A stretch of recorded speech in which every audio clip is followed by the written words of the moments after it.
As you are probably aware, there have been many different attempts over the course of human history to predict when this world will be destroyed and come to an end. This past week, I spent a little time really doing some research into different doomsday predictions just to see what has been invented along these lines and how different people have responded.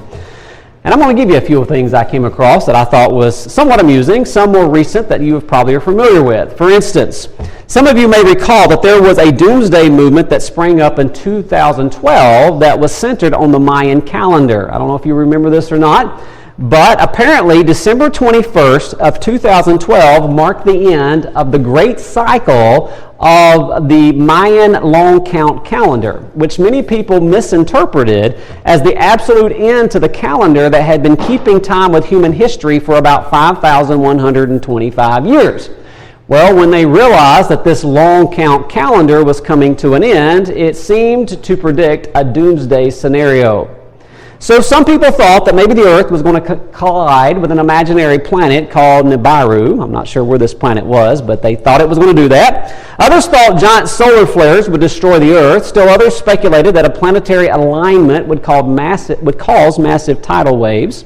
Still others thought that the Earth's axes would realign themselves, and as a result, different people responded different ways. In fact, there was a man in China who built a modern-day Noah Ark just to survive all this. There were others who went crazy buying survival kits thinking the world was going to end, all because the Mayan calendar was going to supposedly end, which must have meant the end of the world. Now, somebody say, y'all remember that? The Mayan calendar thing? Some of you might remember that. That wasn't too far back. Of course, one of the more prolific prognosticators of the world's end was a man by the name of Harold Camping. How many say, yeah, I've heard about Harold Camping? No, some of you probably have heard about him. In recent history, he began back in, I think, the 80s and started predicting the end of the world based on different biblical numerology and calculations he had made. His probably the most famous calculation, at least in recent memory, he made was that the world was going to end on May 21st, 2011. He claimed that was 7,000 years after the biblical Noah flood. And for whatever reason, his prognostications gained tractions in the media, and I think there were billboards, and there were people who decided to do all kinds of crazy stuff because they were convinced that the world was going to end. Or another one I enjoyed reading about happened in 1910. That was one of the years that Halley's Comet came flying by the Earth. I think it comes by every 76 years. And I think we're due maybe in another 40 years for Halley's Comet, something along those lines. But in 1910, rumors started spreading that Halley's Comet would destroy the planet either by colliding with the Earth or it was going to let off some kind of poisonous gas that was going to poison mankind. And panic ensued all over the world. In fact, there was a group in Oklahoma who tried to sacrifice a virgin to ward off the impending doom. Some people tried to bottle air because all the air was going to be poisonous, and that was the tack that they were thinking would save them. But of course, the Earth did not end when Halley's Comet passed by. Or there was another story of a lady by the name of Joanna Southcott who started hearing voices when she was 42 years old. And she predicted that there would be both a crop failure and a famine in 1799 and 1800. And apparently, lo and behold, I guess it took place. And so she started writing books, gained over 100,000 followers because she was hearing these voices and predicted that when she was, I believe, age 64, that she was going to have a second Messiah, and his birth would signal the last days of the earth, and people bought into that, and they believed that. Or there was a story that took place. Y'all like this if you raise chickens. There was a story that took place in 1806 of a domesticated hen in Leeds, England. Apparently, the hen was laying eggs inscribed with a message, "Christ is coming." And there was a great number of people that began visiting that hen and began fretting over Judgment Day coming. However, it was soon discovered that the owner of the chicken had been writing messages in corrosive ink on the eggs and somehow reinserting that egg back into the chicken so that the chicken could lay that egg again and convince everybody that the world was ending. Now, and I could keep going. I got another story up here if I wanted to, or I've read other stories of different things that people were convinced was going to be doomsday for this world. And all these stories, from time to time, get multiplied out, and people have been duped by the claims of others that the world was going to end. In fact, as I was thinking about this sermon, my mind went to the story of Chicken Little. Y'all know Chicken Little, right? Let's talk about another chicken. Here's this little chicken. He was a gullible little chicken, and he had been told that one day the sky was going to fall, and he caused a whole panic in the farmyard because he convinced all the other animals the sky was going to fall. Well, folks, those stories and predictions have been around for a long time. And that may be why, partly, when you approach the book of Revelation and you see how God has said time is going to end, that sometimes people approach this and say it's just another story. It's just another Doomsday song that's been sung many different times over the course of human history. But folks, I want to remind you that there's nothing in this Bible that God has predicted that hasn't taken place the way God said it would take place. Yes, there's still a lot of unfulfilled prophecies in the Bible, but I'm telling you folks, God already has a track record. God already has His record there for us to study, there for us to follow, and everything that He has said in His Word that should have already happened has already happened. Which convinces me, folks, that what God has predicted that hasn't taken place yet is going to take place one day. In fact, in verses 17 through 21 of this chapter, we are going to read another doomsday prediction. And yet, I would submit to you this morning that this one will actually happen one day. I don't know when that day will be, but this is a doomsday prediction. In fact, let's just go ahead and read it this morning and put it before us, and let's notice how God said this world will be destroyed. He says in verse 17, "And the seventh angel poured out his vial or his bowl into the air, and there came out a great voice out of the temple of heaven from the throne, saying, 'It is done.' And there were voices and thunders and lightnings, and there was a great earthquake, such as was not since men were upon the earth, so mighty an earthquake and so great. And the great city was divided into three parts. And the city of the nations fell, and great Babylon came in remembrance before God to give unto her the cup of the wine of the fierceness of his wrath. And every island fled away, and the mountains were not found. And there fell upon men a great hail out of heaven, every stone about a weight of a talent. And men blasphemed God because of the plague of the hail, for the plague thereof was exceeding great." You say, what is all this about this morning, men and women?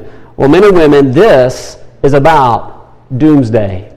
This is about the destruction of earth as we know it today.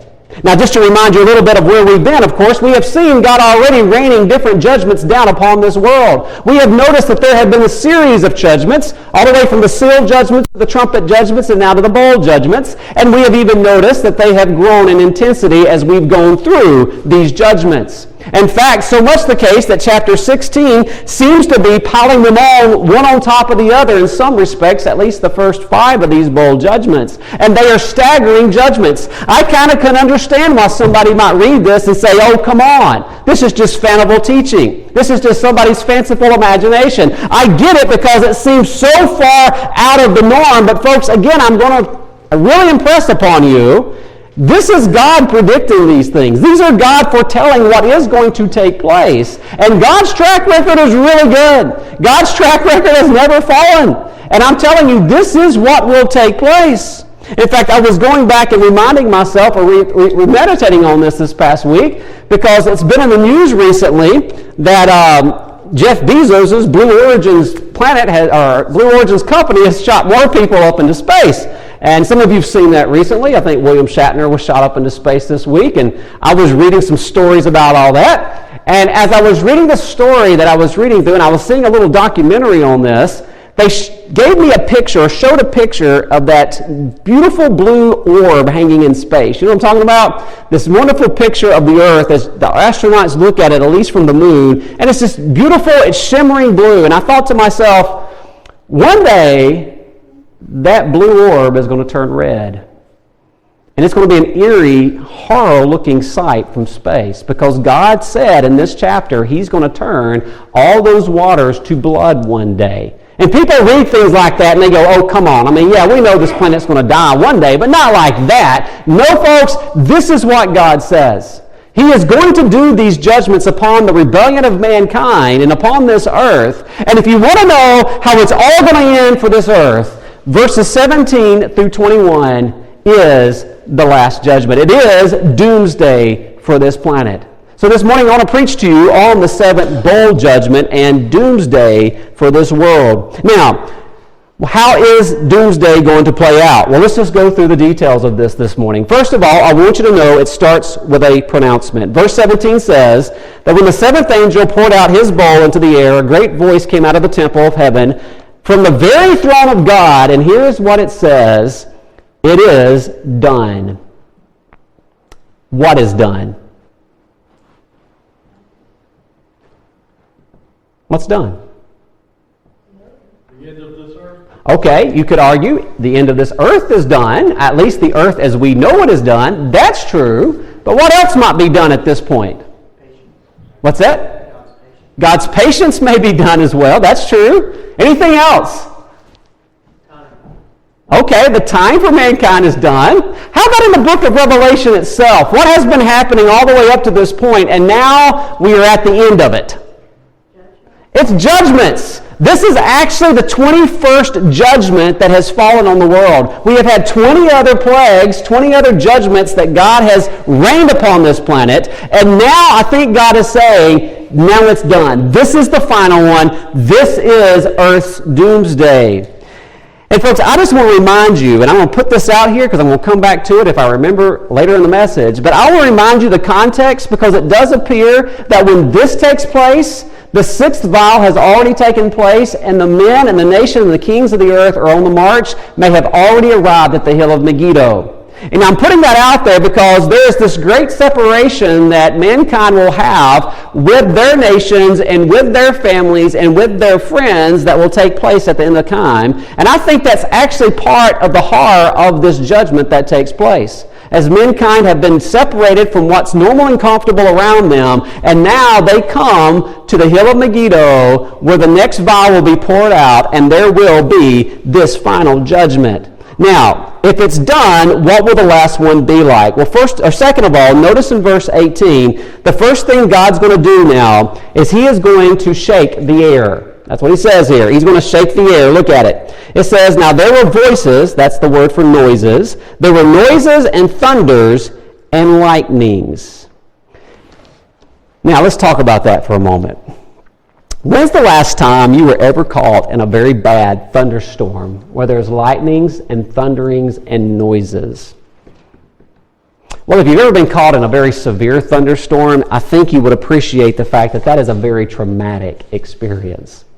In fact, a few weeks ago, and I cannot remember the details, and I should have asked my wife, but this got brought up recently about being caught in a thunderstorm. I don't know if it was at the house with some friends we had there, or if it was somewhere, I don't remember where I was at, but my wife brought up the story, I guess, when we lived in Greenville, that she was walking into work one morning, and apparently it was raining, and it was a little bit of a storm, but she had a lightning bolt hit nearby with a loud bang and crash. And she immediately decided this was not the place she needed to be, and she's decided to run the rest of the way into her workplace because it was so scary, and it was one of the most impressive and frightening experiences. And maybe you've been in situations like that, where you've been out in a field somewhere, or perhaps you've been in a parking lot somewhere, and there was this flash of lightning, and there was this great sound of thunder, and all of a sudden you were just overcome with awe, with the impressiveness and really the ferocity of that experience. Well, let me tell you something. In the ancient world, the pagan people around them were overwhelmed with this. In fact, in the pagan world, they had a pagan deity that they ascribed the forging of thunderbolts. He was portrayed as a red-bearded man with immense strength. His job was to make thunderbolts. Does anyone know what his name is, by the way? Not Zeus. Yeah, his name is Thor. Somebody says, oh yeah, I've seen Thor because I think there's been some movies in recent history that's produced by Thor. Thor was the name of the pagan god that made the thunderbolts. In fact, the word thunder comes from the god Thor. Kind of adds up, right? And then, just to put this out there, this is for your general knowledge, has nothing to do with a sermon, but it's where we get the word Thursday from. What's Thursday mean? That's Thor's day. It was a day to recognize the god Thor. By the way, most of the names of our days of the week come from pagan gods, just so you know that. But that's Thor's day. Well, folks, the fact of the matter is, Thor was a pagan god that was credited with creating thunderbolts because people in this world understood that something as impressive as thunder and lightning must come from the hand of the gods. The only problem was they didn't get which God actually created those thunderbolts.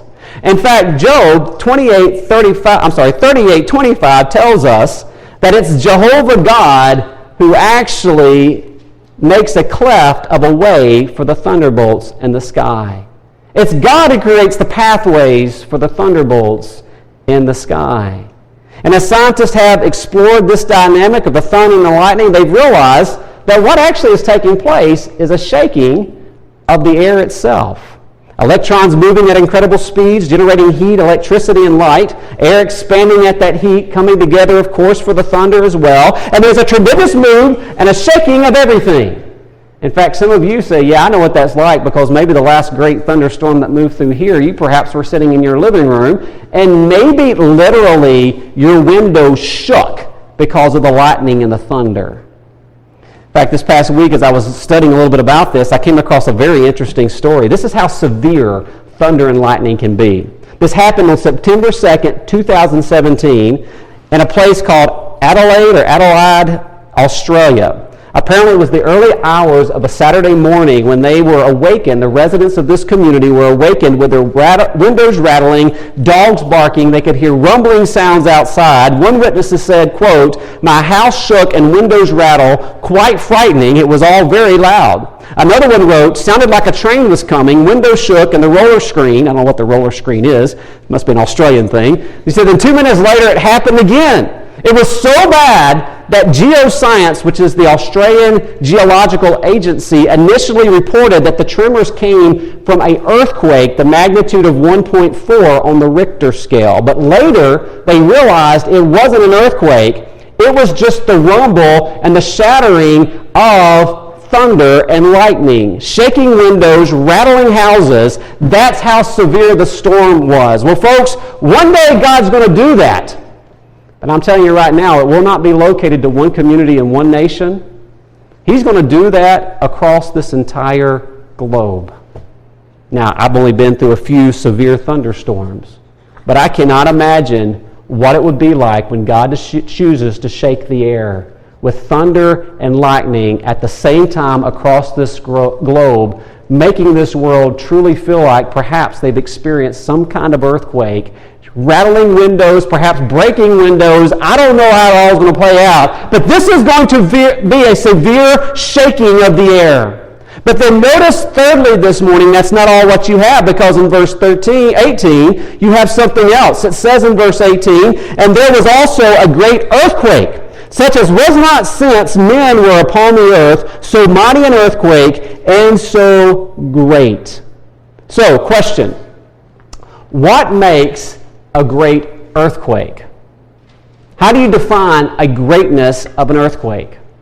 Well, again, I did some research into this past week, and of course you are aware that it's common to measure and report the greatness of an earthquake in the terms of the Richter scale. Y'all said, yeah, I've heard of that before, the Richter scale, right? Apparently, in part of my research, I found out that the Richter scale was actually a measurement device that's antiquated. They don't even really technically use it now, but we still call it the Richter scale when they report it, but they have different technologies that's more sensitive to measuring the quaking of the earth. But you will hear things like, well, there was an earthquake at a 4.2 on the Richter scale or a 6.0 on the Richter scale. What exactly does that mean? Well, again, from my understanding, the numbers of the Richter scale represent a tenfold increase in the measurement or magnitude of an earthquake per unit. So, for instance, an earthquake on a 4.0 on a Richter scale will be 10 times stronger than an earthquake that is 3.0 on a Richter scale. And a 4.0 earthquake on the Richter scale will be 100 times greater than a 2.0 on a Richter scale earthquake. All right? That's kind of how that scale works. In addition, they claim each change in unit from a 2.0 to a 3.0 releases 31 times more energy than the previous unit. And scientists say there really is no theoretical limit to the Richter scale. They claim that it can't really go over 10, but they just admit it maybe could, but we've never seen that before. In fact, the greatest earthquake, or the strongest earthquake that they have recorded, took place 100 miles off the coast of Chile in the early mornings of May 22nd, 1960. I don't know if any of you have heard of this or not, but they said it registered about a 9.5 on the Richter scale. Estimates are that earthquake could be felt up to 600 miles away. That's like having an earthquake in Washington, D.C., and we feel it through Virginia, North Carolina, South Carolina, right here in Georgia. That's what that would be like. Scientists believe that earthquake, when it took place, affected around 600 miles of fault lines under the ocean as they were displaced and moved against the tectonic plates. As you would imagine, there was tremendous damage that took place. Of course, you know of the shaking of the earth when that takes place. In one village in particular in Chile, they said nearly half the buildings were rendered uninhabitable because the earth shook so hard. But that really wasn't the severity of the damage that took place, because the most damage that arose was through the effect of tsunamis. You're familiar with a tsunami. They said within 15 minutes, a tsunami rose up 80 feet with 80-foot high waves that slammed into the coastline of Chile, killing more people and destroying even more buildings and ships. However, because the shift of the seafloor was so enormous, there was tsunamis that were sent out across the Pacific Ocean. In fact, there were waves that traveled for 15 hours over a distance of 6,200 miles that eventually slammed into the Hawaiian Islands. One of those waves still crested at 35 feet after traveling 6,200 miles, causing millions of dollars of damage, I'm not sure how to say this, to Hilo Bay or Hilo Bay in the Hawaiian Islands. It killed 61 people.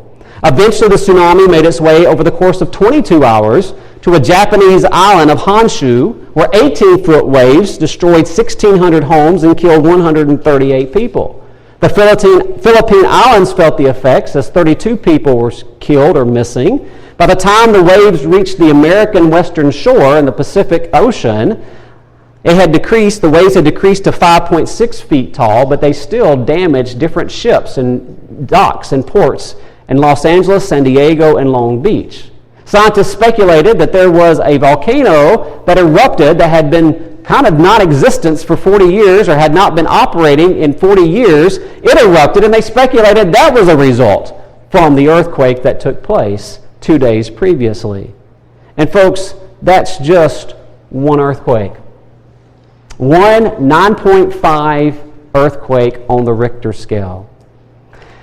What if God decided to strike the entirety of the earth with a 9.5 earthquake? Not just one major one, or maybe hundreds of them at the same time.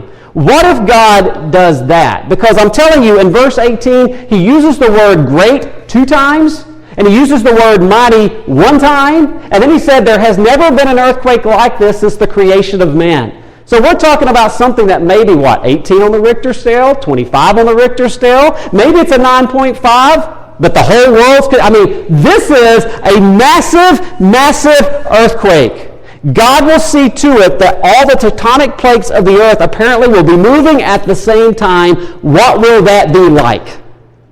Well, we don't have to guess, because verses 19 and 20 tell us 4 different things that's going to happen. Let's look at them. Number 1, verse 19. It says, "And the great city was divided into 3 parts." Stop there for a second.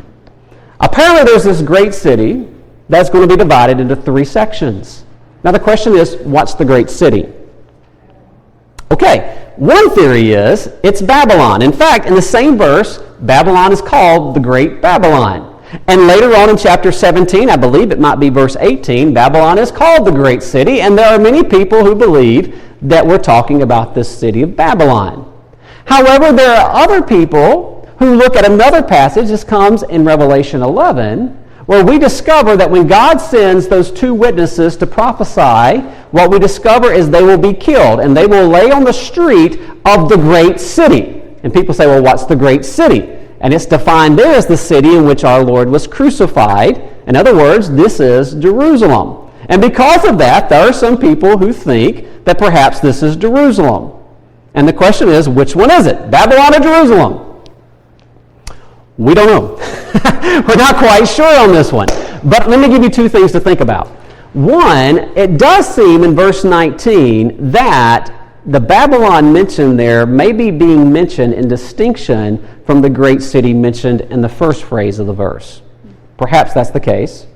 And second of all, we do have prophecies in our Old Testament of during this time period when God's doing this work of an earthquake striking near and around the city of Jerusalem. For instance, I won't have you turn there, but Zechariah 14 describes these very events when God is going to cause all the nations of the world to march on the city of Jerusalem, and Jesus' feet will touch down on the Mount of Olives, and there will be a great earthquake that will strike around the city of Jerusalem. We know, for instance, it splits the Mount of Olives north to south, creating a rift east to west in that great mountain range, and there will be a pathway by which Israel from Jerusalem will be able to escape down that rift or that valley that is created. And because of that, there are a lot of people who say, well, actually, this might be talking about the effect of a city that's divided into three parts.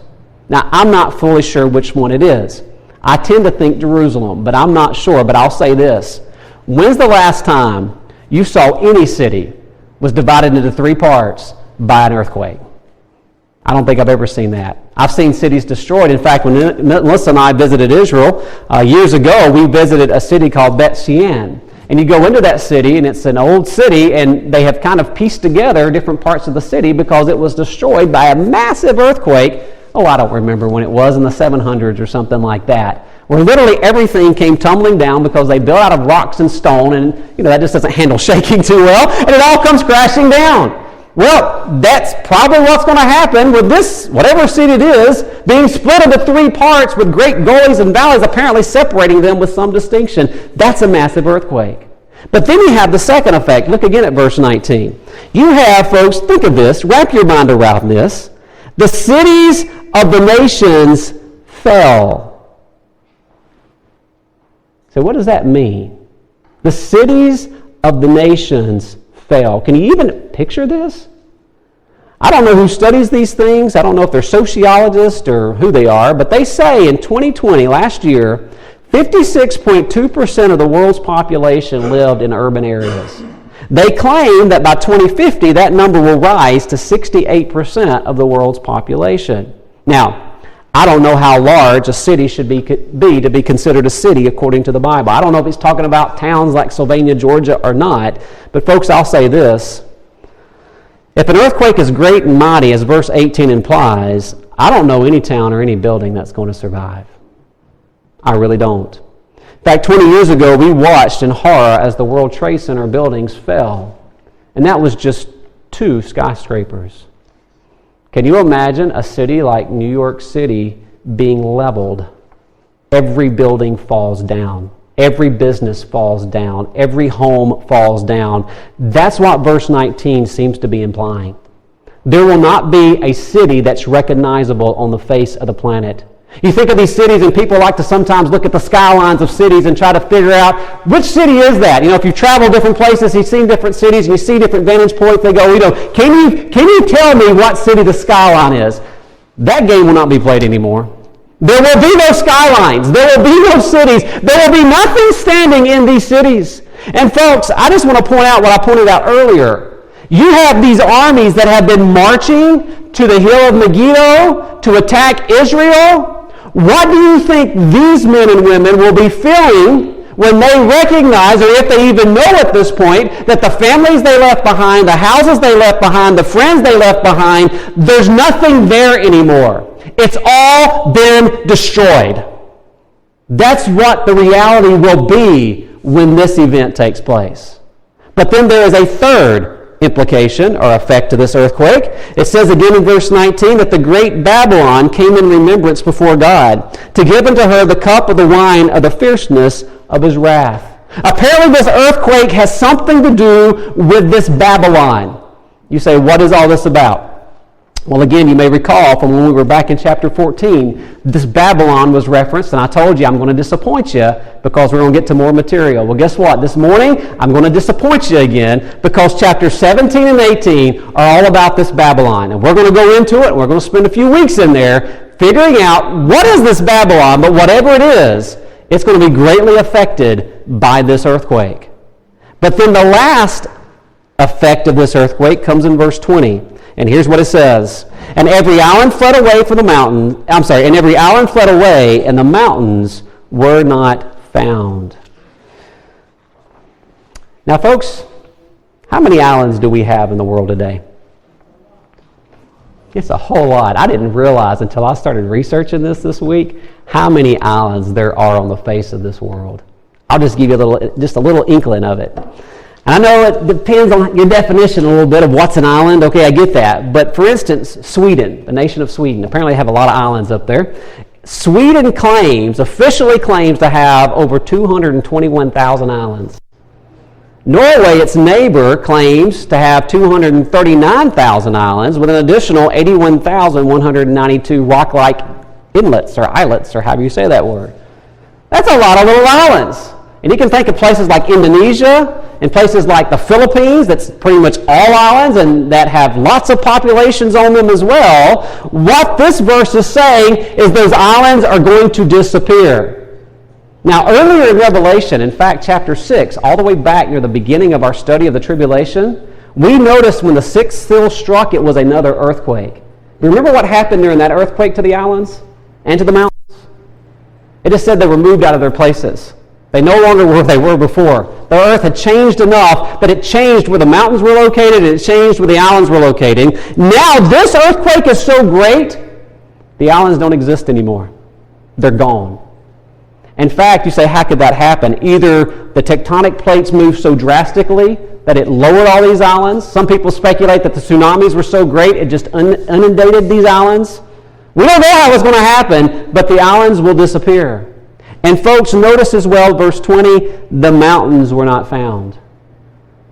You know, when I play this out in my mind, I think of my little kids, forgive me, this is like a stupid illustration, but I think of my little kids being in a sandbox, and they have this mound of sand, and they take their little sieve, and they pick it up, and they shake it back and forth, and before long, it's just a pile of nothing in the sandbox.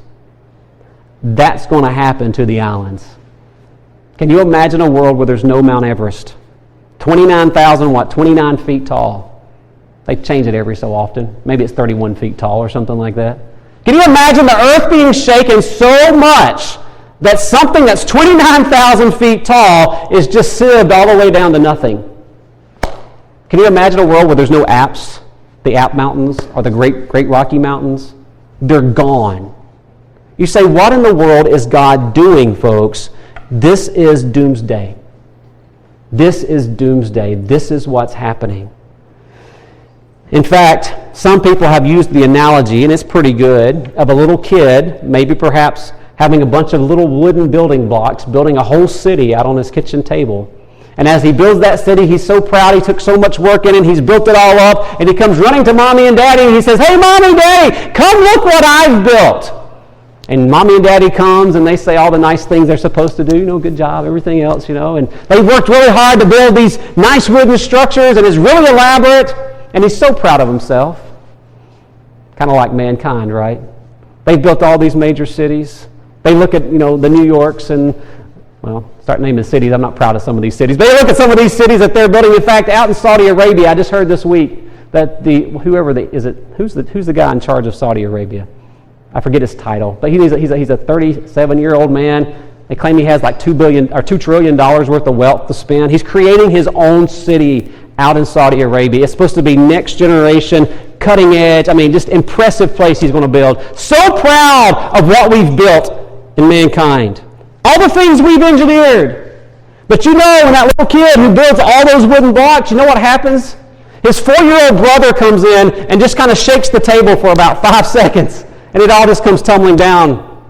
And of course, the older kid who built it all was in complete tears because he spent so much time and so much effort and was so proud of what he had done. And it was all done away with in about 5 seconds or less. That's what God's going to do. He's going to shake the world. Mankind's been proud of everything they have built, everything that they have stood on and said, this declares the greatness of mankind. God's going to shake it all and going to level it. You say, why would God do this? Because, folks, Jesus is coming. And guess what he's going to build? It's going to be a new kingdom.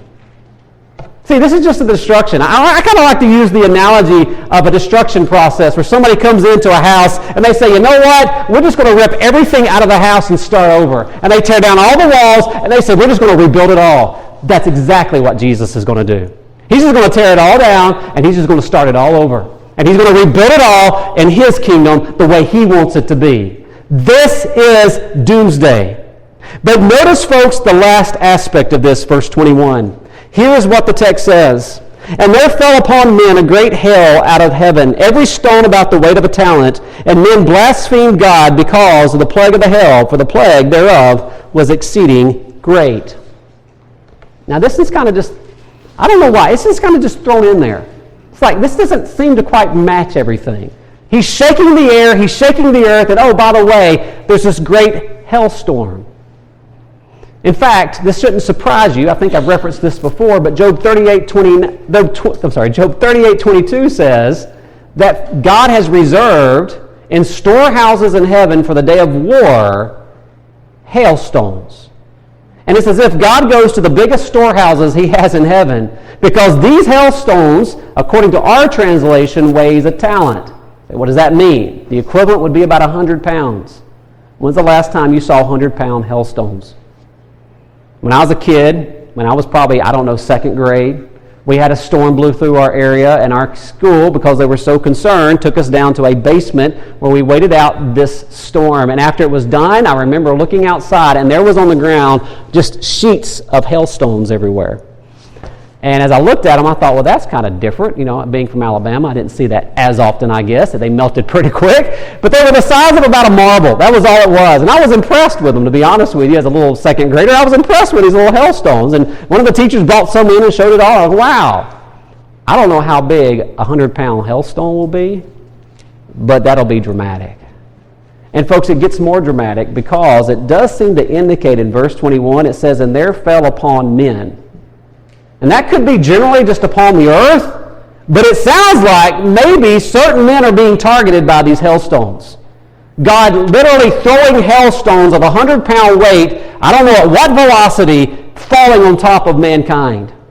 But what's even more sobering is after everything that man had been experiencing, from the shaking of the air to the shaking of the world, to the leveling of the mountains, to the leveling of the cities, all that taking place, here's what really gets to them. The hailstones apparently really get to them because verse 21 says that's the thing that they blasphemed God for. It was because of the plague of the hailstones. You say, what makes that any different? I'm not really sure, except this is such a massive display of clearly God's power that those hailstones may be targeting people they loved or people they know. Apparently, whatever it was causes them to curse God because this one was an exceeding great plague.